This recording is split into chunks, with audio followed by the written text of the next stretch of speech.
Shalom sidang jemaat yang dikasihi Tuhan. Puji Tuhan pada pagi hari ini kita bisa kembali berkumpul bersama-sama untuk memuji Tuhan. Pada pagi hari ini saya ajak Bapak Ibu Saudara untuk memuji Tuhan. Mari kita naikkan hari ini harinya Tuhan.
Tuhan Yesus yang baik, terima kasih untuk pagi yang cerah ini. Kami boleh kembali berkumpul bersama-sama untuk memuji Tuhan. Tuhan, walaupun untuk saat ini kami masih beribadah di kediaman kami masing-masing, tapi kami percaya pada saat ini Tuhan Yesus hadir. Ya Bapa, biarlah segala pujian yang kami naikkan pada pagi hari ini boleh memuliakan nama Tuhan, dan tolong berkati supaya ibadah kami pada pagi hari ini Tuhan berkati supaya dari awal hingga akhirnya dapat berjalan dengan lancar sesuai dengan kehendak-Mu. Terima kasih Bapa, dalam nama Tuhan Yesus kami berdoa, amin.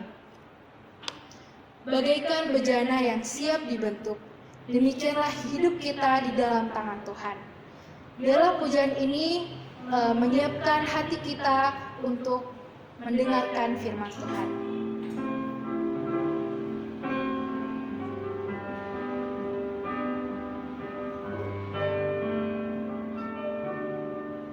Bagaikan bejana siap dibentuk, demikian hidupku di tangan-Mu. Dengan urapan kuasa Roh-Mu, ku dibaharui selalu. Jadikan ku Allah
Selanjutnya, saya akan serahkan kepada pendeta Libio.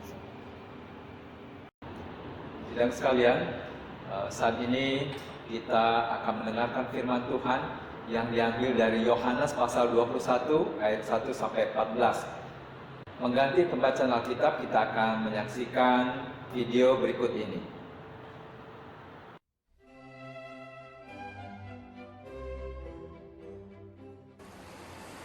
Setelah itu, Yesus muncul sekali lagi di hadapan murid-muridnya di Danau Tiberias. Inilah yang terjadi. Simon Petrus, Thomas yang disebut si kembar, Nathanael yang berasal dari Kana di Galilea, anak-anak Zebedeus, dan 2 murid Yesus lainnya sedang berkumpul.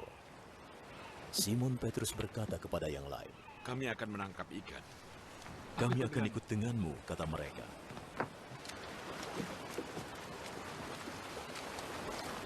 Mereka pergi naik perahu, tapi sepanjang malam mereka tidak dapat apa-apa.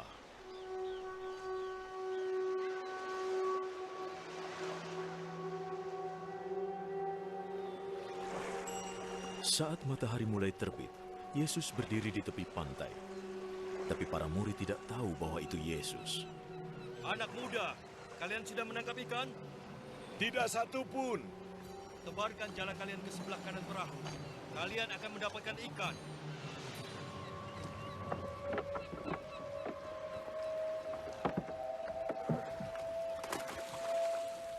Lalu jala itu dilemparkan. Tetapi tidak bisa ditarik lagi. Sebab begitu banyak ikan di dalamnya.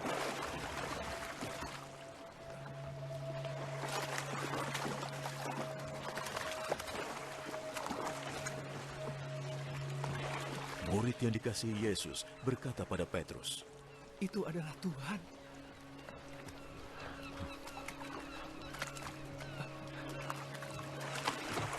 Ketika Petrus mendengar bahwa itu Tuhan, ia memakai bajunya lagi, sebab sebelumnya ia melepaskan pakaian dan terjun ke dalam air. Murid-murid lain menyusul ke darat dengan perahu dan menarik jala yang penuh ikan. Mereka tidak terlalu jauh dari daratan, kira-kira 100 meter. Ketika mereka turun dari perahu, mereka melihat ada bara api dengan ikan di atasnya dan juga roti.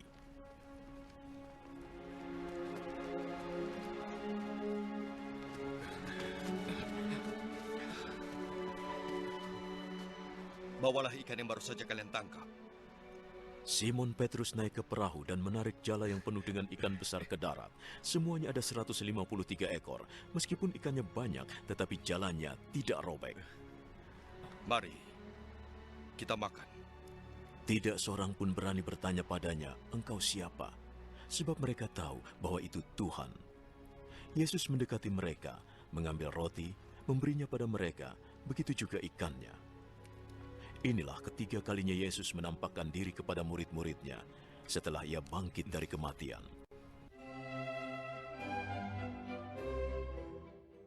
Sidang sekalian, suatu ketika ada 7 murid Yesus yang baru saja tiba di pantai Tiberias.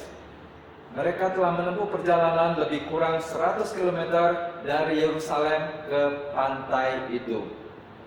Mereka berada di pantai Tiberias untuk memenuhi pesan dari Tuhan Yesus Kristus yang tertulis dalam Matius 28 ayat 10 yang mengatakan, "Pergi dan katakanlah kepada saudara-saudaraku supaya mereka pergi ke Galilea dan di sanalah mereka akan melihat aku."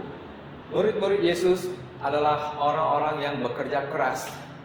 Walaupun mereka melayani Tuhan, memberikan hidupnya untuk memberitakan Injil, menjadi murid Yesus penuh waktu, tetapi mereka memenuhi kebutuhan hidup mereka dengan bekerja. Di pantai itu ketujuh murid Yesus mengambil keputusan bersama untuk menangkap ikan. Setelah semalam-malaman mereka berjuang, tapi mereka tidak memperoleh hasil. Ketika matahari mulai terbit, fajar mulai menyingsing, sinar matahari mulai menerpa pantai itu. Mereka mengalami putus asa. Kemudian tiba-tiba Yesus berada di tepi pantai. Yesus bertanya kepada mereka, "Hai anak-anak, adakah kamu mempunyai lauk pauk? Jawab mereka, tidak ada. Mungkin mereka sudah merencanakan untuk pulang, untuk kembali, karena semalaman tidak memperoleh ikan. Tapi yang Yesus katakan, tebarkanlah jalamu di sebelah kanan perahu. Mereka melakukan apa yang Yesus katakan. Mereka tebarkan jala dan mereka mendapat ikan. Ini suatu mujizat. Dan mujizat itu diperoleh oleh karena mereka menaati Yesus. Mereka tidak mengatakan, oke, kami tebarkan jala, tapi saya maunya sebelah kiri. Sesuai dengan petunjuk Yesus, sebelah kanan mereka tebarkan. Begitu mereka menyaksikan begitu banyak ikan yang mereka tangkap, ada seorang murid yang sadar bahwa kejadian yang mereka alami ini persis sudah terjadi lebih kurang 3 tahun yang lalu. Kemudian Rasul Yohanes yang teringat itu, dia langsung berkata, itu Tuhan. Saudara sekalian, ingatannya begitu tajam, memori bahwa Kristus pernah melakukan itu terhadap mereka. Dia harus mengingat bahwa ia pernah mengalami mujizat itu. Saudara sekalian,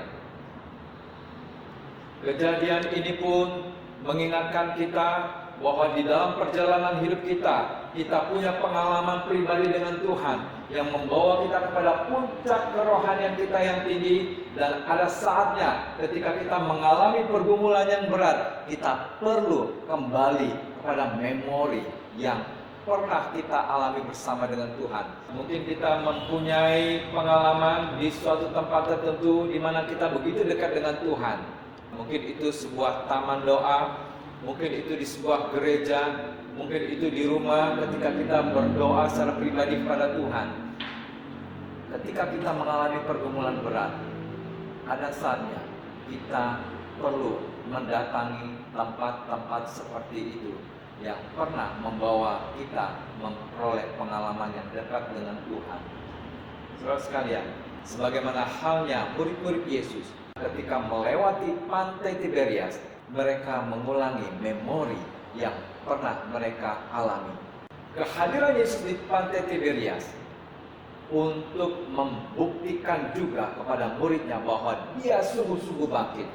Dan kebangkitan Yesus itu berbeda dengan kehidupan Yesus sebelumnya.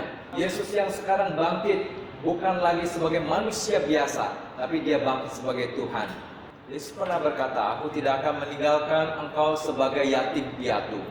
Dan Yesus ada itu membuktikan bahwa murid-muridnya selalu ada di dalam penyertaan Tuhan. Saudara sekalian, murid-murid Yesus di pantai Tiberias, mereka memerlukan makanan jasmani, tapi mereka juga sedang haus secara rohani. Setelah mereka mendapat ikan dalam jumlah besar, mereka masih punya pergumulan untuk mengolah ikan itu untuk dapat dikonsumsi. Tapi ketika mereka sampai di pantai, Yesus yang tahu pergumulan dan kebutuhan murid-muridnya, Yesus sudah menyiapkan api, sudah menyiapkan roti yang siap untuk dimakan. Yesus juga sedang membakar ikan. Yesus yang memahami kebutuhan jasmani murid-muridnya, bahwa muridnya pada saat itu sedang lapar. Yesus menyiapkan makanan untuk mereka. Kata Yesus kepada mereka, marilah dan sarapanlah. Saudara sekalian, tidak ada di antara murid-murid itu yang berani bertanya kepadanya, siapakah engkau? Sebab mereka tahu bahwa ia adalah Tuhan. Muridnya begitu kagum. Yesus yang sudah bangkit sebagai Tuhan mau hadir secara fisik di tengah mereka. Mereka merasa ada suatu kekuatan yang membangkitkan gairah rohani mereka. Kekaguman mereka kepada Tuhan Yesus Kristus, bahagia dan sukacita sampai mereka tidak berani bertanya. Saudara sekalian, dalam kehidupan kita ada saatnya kita mencapai kondisi sama seperti yang dialami oleh murid-murid Tuhan di pantai Danau Tiberias. Philip Yancey mencatat setiap hubungan meliputi saat-saat dekat dan saat-saat jauh. Demikian pula dengan hubungan kita dengan Allah. Betapapun akrabnya keadaan itu juga berlaku, ada saat kita merasakan jauh yang membuat kita sulit dalam penyembahan kita kepada Tuhan. Untuk mendewasakan kerohanian Anda, Allah akan mengujinya dengan masa-masa yang rasanya seperti perpisahan. Jadi masa-masa ketika rasanya seolah-olah Allah telah meninggalkan atau melupakan Anda. Allah terasa sejuta mil jauhnya. Saint John dari The Cross menyebut hari-hari itu adalah hari-hari kekeringan rohani, keraguan, dan jauh dari Allah ini sebagai malam gelap bagi jiwa. Henry Nouwen menyebutnya sebagai pelayanan ketidakhadiran. A.W. Tozer menyebutnya sebagai pelayanan malam. Orang lain menyebutnya sebagai musim dingin bagi hati. Bapak Ibu Saudara sekalian, tetapi seringkali perasaan ditinggalkan atau dijauhkan oleh Allah ini tidak berkaitan dengan dosa. Itu merupakan ujian iman, salah satu ujian yang kita semua harus hadapi.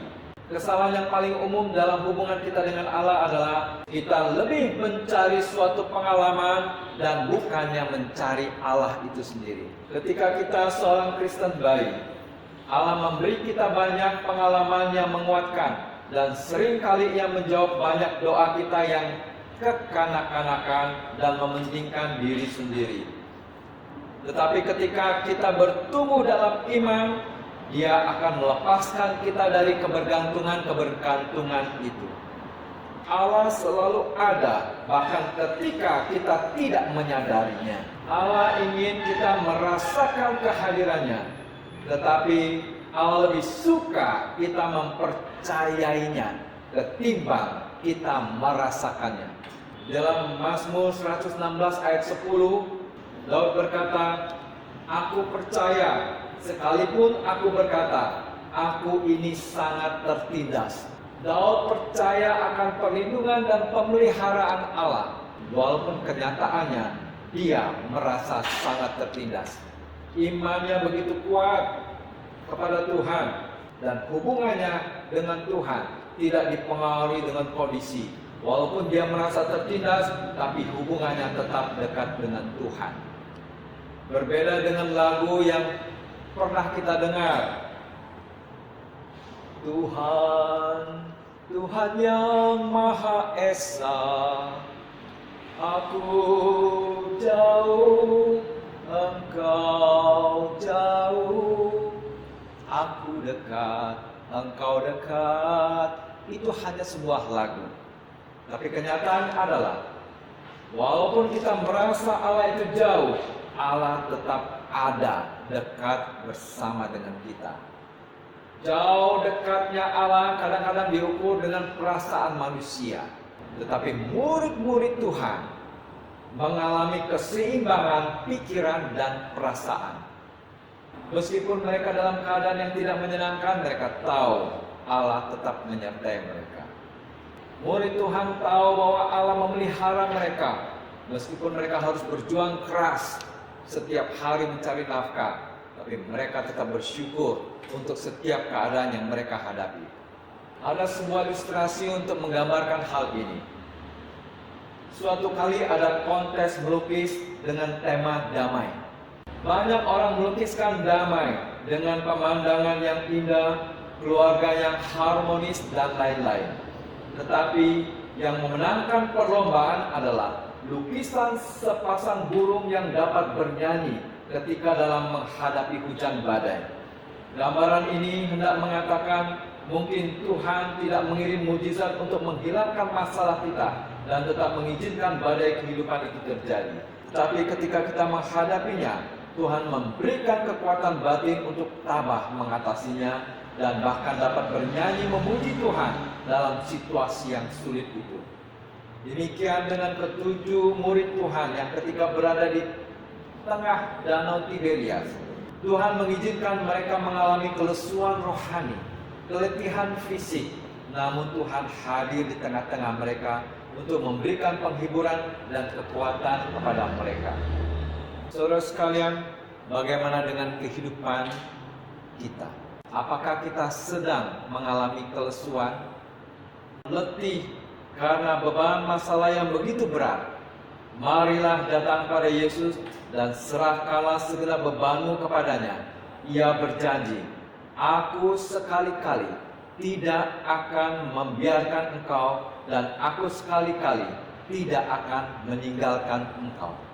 Saudara sekalian, di tengah situasi dunia saat ini yang sedang prihatin oleh karena merebaknya virus COVID-19, semua mengarahkan pandangannya kepada Tuhan, memohon belas kasihan Tuhan untuk memberikan jalan keluar sehingga umat manusia dibebaskan dari ancaman COVID-19. Belum ada yang tahu dari mana virus ini berasal, dan juga belum ada yang tahu kapan virus ini akan berakhir.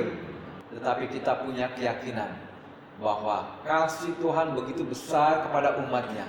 Dia tidak akan membiarkan hal ini berlama-lama. Kita terus berdoa agar ancaman virus Corona 19 ini segera berakhir, dan kita tetap mengandalkan Tuhan untuk mendapatkan perlindungan dan pemeliharaan Tuhan. Bapak Ibu Saudara sekalian, mari kita hadapi hari-hari kita dengan iman bahwa Tuhan menyertai kita, dan kita sedang bersiap-siap seakan-akan esok hari Kristus akan datang kembali menjemput kita. Mari kita berdoa. Tuhan Yesus, kami bersukacita karena Engkau mengalahkan kematian dan Engkau bangkit hidup untuk selama-lamanya. Dan Engkau menepati janji-Mu menyertai kami semua sampai akhir zaman.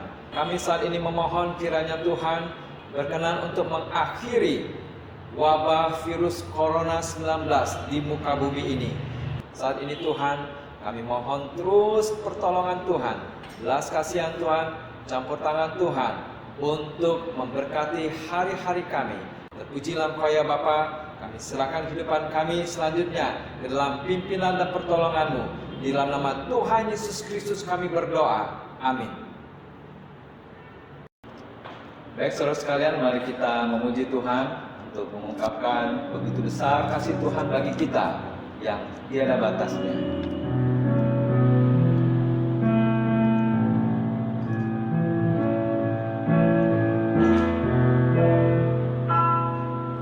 Seperti mentari yang bersinar, seperti itu kasih Bapa, seperti gelombang samudra akan pernah berhenti. Kau mengasihiku seperti tingginya langit biru, demikian tinggi kasih Bapa. Sedalam lembah bayang mau, demikian dalam Kau tebus hidupku. Kasih-Mu lebih dari mentari yang tak pernah berhenti, memancarkan sinarnya cinta-Mu. Lebih dari samudra tenggelamku di dalam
Mari kita tutup ibadah ini, mari kita berdoa bersama-sama. Tuhan Yesus, Engkau begitu baik bagi kami. Engkau yang terus memelihara kami, memberikan pertolongan, memberikan pendampingan, dan juga mencurahkan berkat-Mu hari demi hari dalam kehidupan kami. Kami saat ini percaya oleh karena Engkau sudah berjanji bahwa Engkau senantiasa menyertai kami. Dan saat ini Tuhan, biarlah kami terus bersandar kepadamu. Di tengah-tengah pergumulan hidup kami tetap percaya tangan Tuhan selalu memberkati dan menolong kami semua. Di tengah-tengah pergumulan kami yakin kami akan melewati kehidupan ini dengan kemenangan yang Tuhan sudah siapkan dalam kehidupan kami. Terima kasih Bapa, kami serahkan hari-hari kami ke depan, ke dalam pimpinan dan pertolongan Tuhan. Di dalam nama Kristus Yesus Juru Selamat, kami berdoa. Sidang sekalian, terimalah berkat dan pertolongan dari Tuhan kita. Kiranya kasih dari Allah Bapa dan kasih karunia dari Tuhan Yesus Kristus dan penyertaan Roh Kudus senantiasa menyertai-Mu sekarang sampai selama-lamanya. Amin.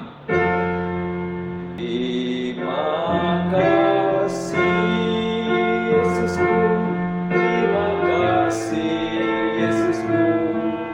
Puji syukur hanya bagi Tuhanku.